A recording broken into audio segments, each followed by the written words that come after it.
Bienvenidos a la lectura orante con las Sagradas Escrituras. Este jueves la Iglesia nos propone la lectura, la proclamación del texto del capítulo 7 de Mateo en sus versículos del 21 al 27.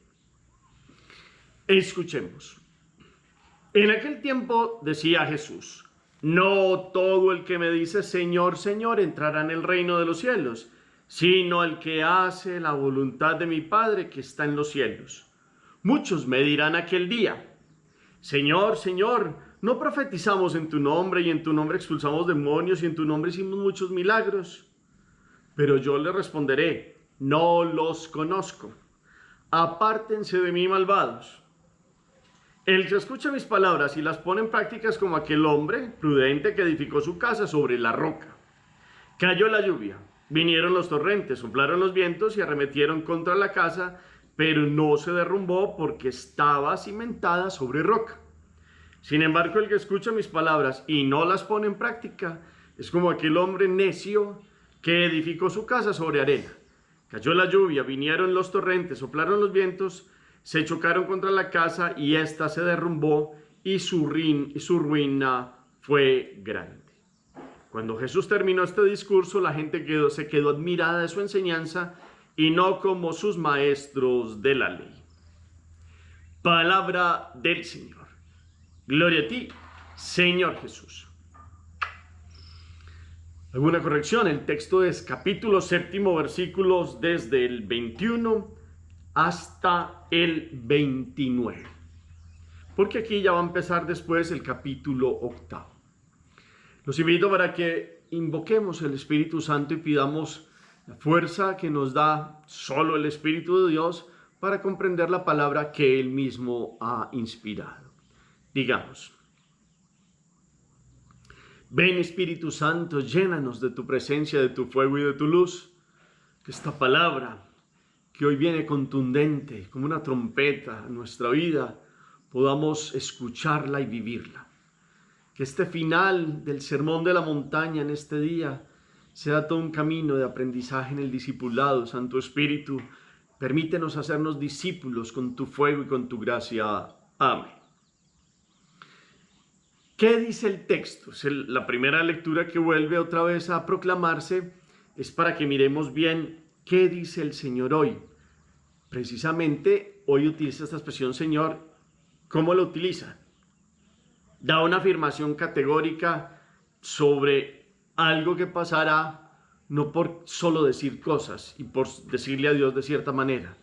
¿Qué es lo que quiere decir el Señor en este texto?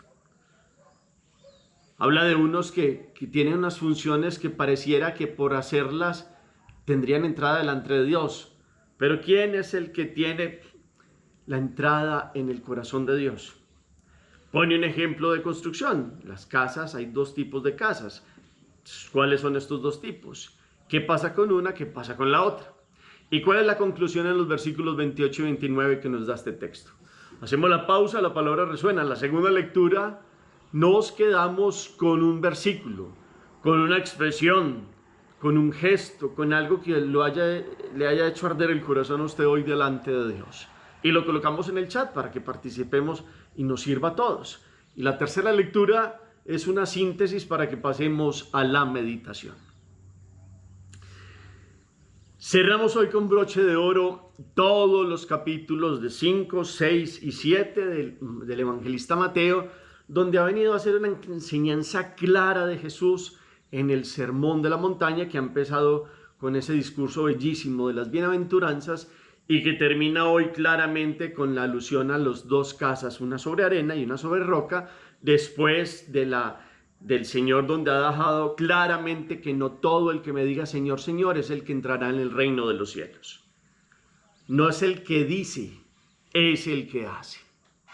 Entonces, Jesús, en el conocimiento de muchos de los de su tiempo y cosas que han pasado y que siguen pasando, de uno se puede llenar la boca hablando de Dios, teniendo a Dios en los labios, pero con su corazón lejos de Él. Porque no es todo el que me dice Señor, Señor.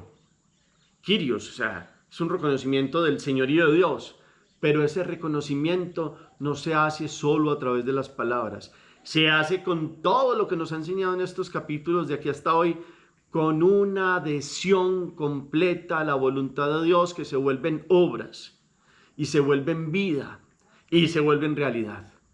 No solo con discursos, palabras bonitas, con todo un contenido de decir que yo sigo a Dios, pero lo que muestra el seguimiento y el conocimiento, que en término de las Sagradas Escrituras, su connotación más fuerte es tener una experiencia de, no es solo un conocimiento intelectual, sino vivir en una cercanía total con Dios y con su querer, que eso es lo que hablamos de la voluntad de Dios, porque el querer de Dios para cada uno de sus hijos es la plenitud de la vida, que Él solo nos puede dar, y que quien se adhiere a esta voluntad perfecta de Dios llega a la plenitud más grande de su existencia.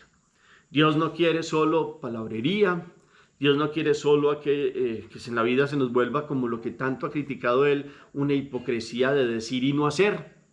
Dios quiere que el hombre viva en un conocimiento de Él, es decir, tenga una intimidad y una experiencia total con Dios. Al final de toda esta enseñanza nos pone el modelo de el que construye sobre roca y el que construye sobre arena. Hay dos casas, pueden ser igualitas, pero uno no ve qué es lo que hay por debajo, y lo que hay por debajo es súper importante en cada una de las construcciones. Uno ve construcciones y hay unas muy bonitas, pero lo que vale para que esa construcción permanezca y dure en el tiempo es lo que la sostiene por debajo.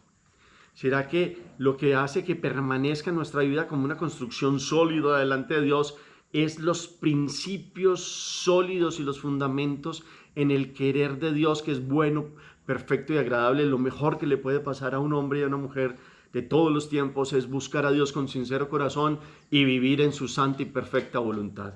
Esos cimientos son los que permiten que cuando venga la muerte de un ser querido, que cuando venga una situación difícil económica, que cuando vengan las dificultades que pueden pasarnos a todos en la vida, uno esté firme y no se caiga y no se derrumbe.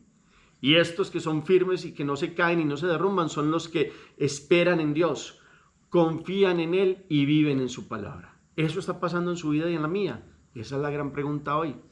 En que nosotros construimos castillos de naipes en el aire, o construimos un montón de anhelos con un montón de intereses que están separados al querer de Dios en nuestra vida.